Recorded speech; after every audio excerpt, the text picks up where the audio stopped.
Bonjour les amis de Radio Camino, dans un petit coin tranquille de Bohême. Je suis en République tchèque depuis bientôt 10 jours et j'avais envie de vous faire part de mon expérience plutôt contrastée des chemins de Saint-Jacques et des chemins de randonnée dans ce pays.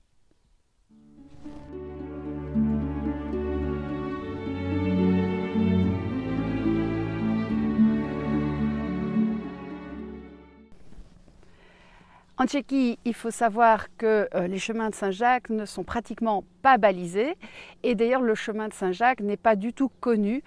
C'est un pays qui est à 90% laïque et qui n'est donc pas très intéressé par la démarche de pèlerinage. Vous aurez donc à suivre plutôt des chemins de randonnée que des chemins balisés de coquilles. Pour vous donner une petite idée de la configuration du pays, je suis arrivée de la Pologne par l'Allemagne et j'ai suivi d'abord ce chemin du nord qui m'a amené à Prague. Ensuite, je suis actuellement sur ce chemin qui amène en Bavière, sachant qu'il existe un autre chemin au départ de Prague qui descend plus au sud et qui va vous faire traverser également la Bavière et ensuite la Suisse. Au niveau de l'accueil, eh bien, il ne faut pas espérer d'accueil pèlerin, ni de gîtes, ni dans les paroisses. Malheureusement, la plupart des paroisses sont mortes ou désertes. Il y a pratiquement plus de prêtres en Tchéquie, dans les petits villages. Donc il faudra soit compter sur le bivouac, soit aller dans les hôtels qui ne sont pas très bon marché. Par contre, le bivouac est très facile. Il y a vraiment de beaux petits endroits à l'écart des villages. Et moi, je n'ai eu aucune difficulté à dormir à la Belle Étoile toutes les nuits depuis que je suis en Tchéquie. Sur le chemin qui venait de Zittau en Allemagne, j'avoue que j'ai été un peu déçue parce que le contact avec les gens était vraiment très difficile. Les Tchèques sont très froids, très distants. Vous leur dites bonjour, ils détournent les yeux et puis ils vous suivent du regard. C'est quand même un petit peu déprimant, d'autant plus que ce n'est pas les plus jolies régions de Tchéquie quand vous venez du nord et que vous arrivez à Prague. C'est pas laid, il y a des montagnes, il y a des villages, mais à un moment, je vous avoue que j'ai eu envie de filer, de prendre un autobus et de partir en Bavière. Heureusement, il y a eu l'arrivée à Prague qui était très belle et puis la ville est chouette. Et la sortie de Prague n'était pas difficile et depuis que je suis sortie de Prague, tout a changé parce que le paysage est vraiment magnifique. Ce sont des vrais GR avec des dénivelés, avec des belles villes, des beaux villages, des châteaux, des forêts. Et vraiment, je me régale sur le plan de la randonnée.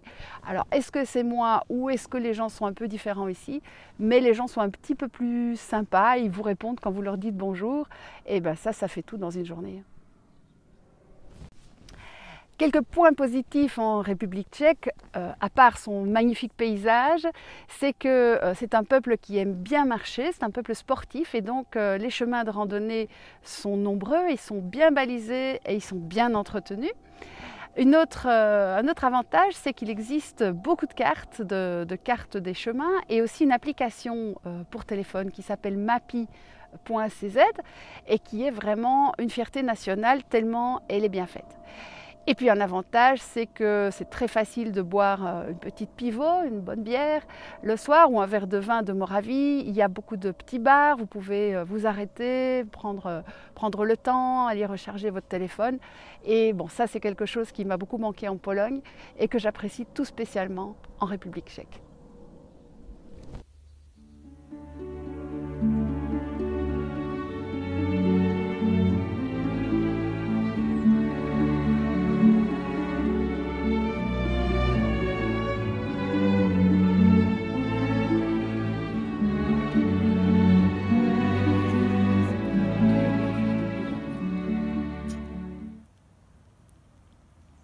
Et sur ce, je vais retourner à l'eau. Ciao! En conclusion, je dirais que si vous êtes intéressé par un pays encore assez préservé au niveau de la nature, avec des forêts, avec des petites montagnes, avec des belles rivières, avec des beaux chemins de randonnée, eh bien oui, la Tchéquie en été, c'est une belle option.